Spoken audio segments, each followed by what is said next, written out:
Well, welcome to Niederau in the Austrian Tirol, and I'm delighted to say, well, by luck, once again, I'm in the right place at the right time.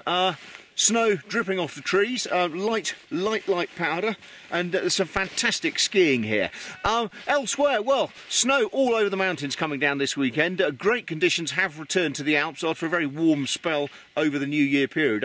Over in France, well, 40 centimetres or so fallen over there in sort of Courchevel, Chamonix, same in Switzerland, Verbier, Zermatt, they've all about 40 centimetres. But yeah, here in the Tyrol, yeah, absolutely fantastic conditions. I'm told in Hintertux, which is not far from here, it's at -18 at the top of the glacier there this morning, so very, very cold and very windy too. I've been informed by someone who's over there. So yeah, in the Tyrol here, in the low-lying regions of the Tyrol, it is in fact the best place to be, I'd say, because we've got great snow, the lifts are open, and there is some visibility.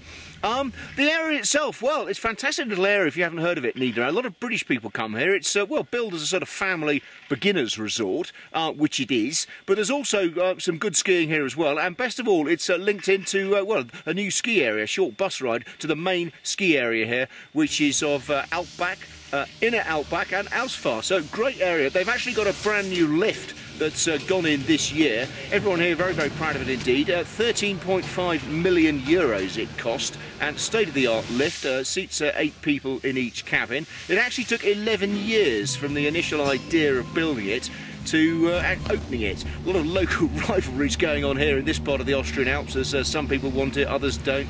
Some see it was bringing business to them, others see it as taking business away from them. But the conclusion came that basically you've got to have a reasonable size linked ski area to attract business and keep going. So they've renamed it the Ski Juwel, and yeah, thoroughly recommended by me. I haven't actually skied here before, so had a great time skiing around here.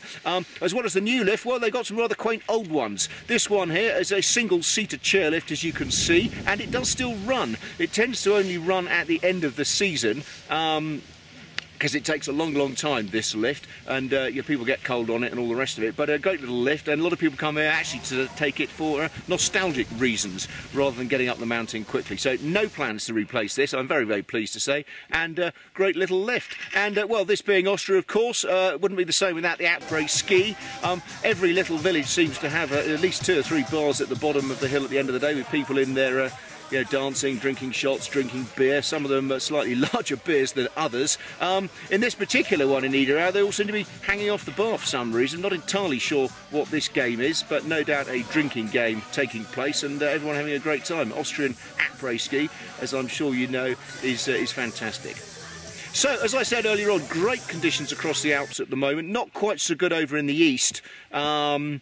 Yeah, we're getting some snow, but not as much perhaps as over in the west, but nevertheless good conditions. I'm told in the Pyrenees there's a little bit of snow falling as well in Andorra, and one report I saw earlier on today said there was going to be a metre in Formigal in Spain over the coming week. Now, I'm not sure if that is correct, and as always with forecasts, we'll have to wait and see what happens, but nevertheless, if true, great to see some good snowfall coming down in the Pyrenees there. But here, well, we're just enjoying the fresh snow in the Austrian Tirol. I'm actually back in the UK this week for a few days. I'm going to a lunch commemorating 50 years as the British Association of Snow Sports Instructors. So, yeah, that should be a good event. And then, pleased to say, back out in the Alps next weekend. Still staying in the Austrian Tirol, which is rapidly becoming one of my favourite areas in the mountains. I'm in St Anton for a few days. Haven't been there for 18 years. So it'll be very interesting to see all the changes that have taken place in St Anton, which is, well, quite frankly, one of the best resorts in the Alps, so I'm told. Looking forward to seeing that indeed very much. This is James Cove for Planet Ski in the Austrian Tirol.